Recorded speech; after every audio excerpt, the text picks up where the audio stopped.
Comment gérer sa colère? Comment gérer sa colère?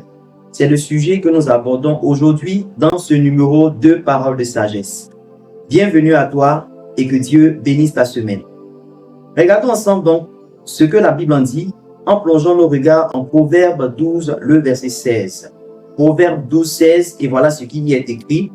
L'insensé laisse voir à l'instant sa colère, mais celui qui cache un outrage est un homme prudent. L'insensé laisse voir à l'instant sa colère, mais celui qui cache un outrage est un homme prudent. Ici, la Bible nous enseigne plusieurs éléments. Le premier élément, c'est que la colère elle-même naît d'un outrage. En clair, on est fâché parce qu'on nous a dit quelque chose ou bien on nous a fait quelque chose qui ne nous a pas plu. C'est à partir de là qu'un sentiment naît, qu'une émotion naît, et cette émotion-là prend le nom de la colère. C'est le premier élément que la Bible nous enseigne à ce sujet. Le deuxième, c'est comment réagir lorsqu'on est censé être en colère ou alors lorsqu'on est en colère. Il y a deux options qui nous sont présentées. La première option, c'est celle de l'insensé. La Bible dit que l'insensé laisse voir à l'instant sa colère.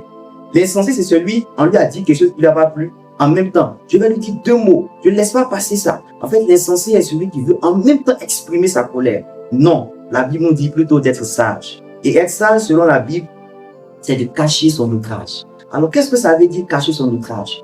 Cacher son outrage, c'est savoir que lorsqu'on nous dit quelque chose qui ne nous plaît pas, lorsqu'on nous fait du mal, ce n'est pas à nous que ce mal est fait en fait. C'est à notre Dieu qui est derrière nous parce que c'est lui que nous servons.